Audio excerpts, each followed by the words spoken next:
God as a loving Father.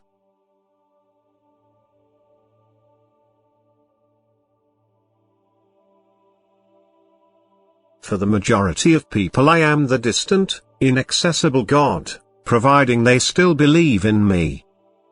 But they have no bond with me, they look for me in the distance, they indeed see in me their God and Creator but not their Father.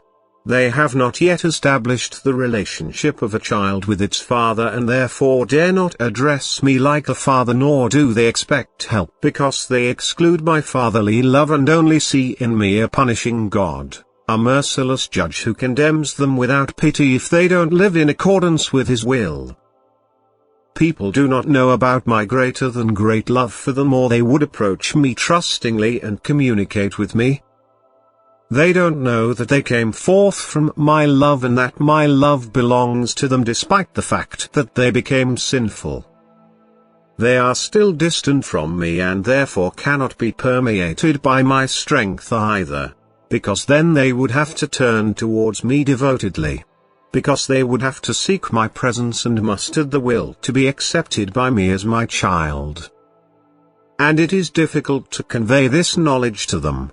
For I am and will remain an unattainable being for these humans, which stands sky high above humanity and has little or no contact at all with them.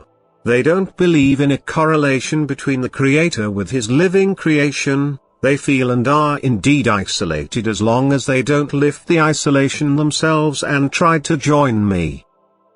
I, however, want to be the father of my children. I want to be close to people, so close that they will be able to hear me. But this first requires the human being's free will to be in contact with me. The human being, too, must want to approach me. He must abolish the vast distance between us himself by his very will to be in contact with me.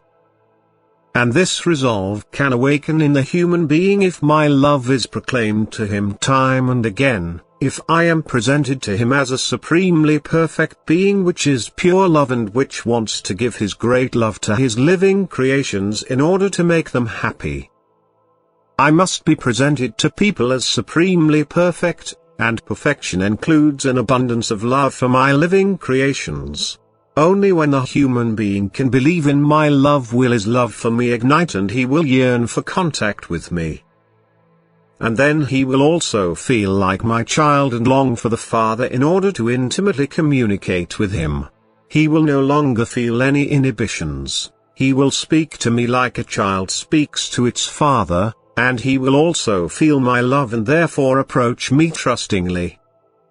And then I can be present with him, then the vast distance will have been abolished, then the child will also be able to hear my voice because, if it strives towards me, it has become love itself, which causes the unity of the child with the Father. And as soon as you are able to portray me to your fellow human beings as their God and Creator, as a most loving Father who only desires to be united with his children again as it was in the beginning, as soon as you present me as a God of love, people will lose their immense shyness in regards to me and trustingly turn to me when they are in trouble. They will receive my help and then try to come ever closer to me, for then they will be seized by my love and gently but steadily be drawn upwards. And one day the union will take place too, for once the human being has felt my love he will not detach himself from me again but ever more eagerly strive towards me. And the vast distance will finally have been overcome, with the human being no longer only seeing in me his God and Creator but his Father, to whom he will then take his path and with certainty also reach his goal. Amen.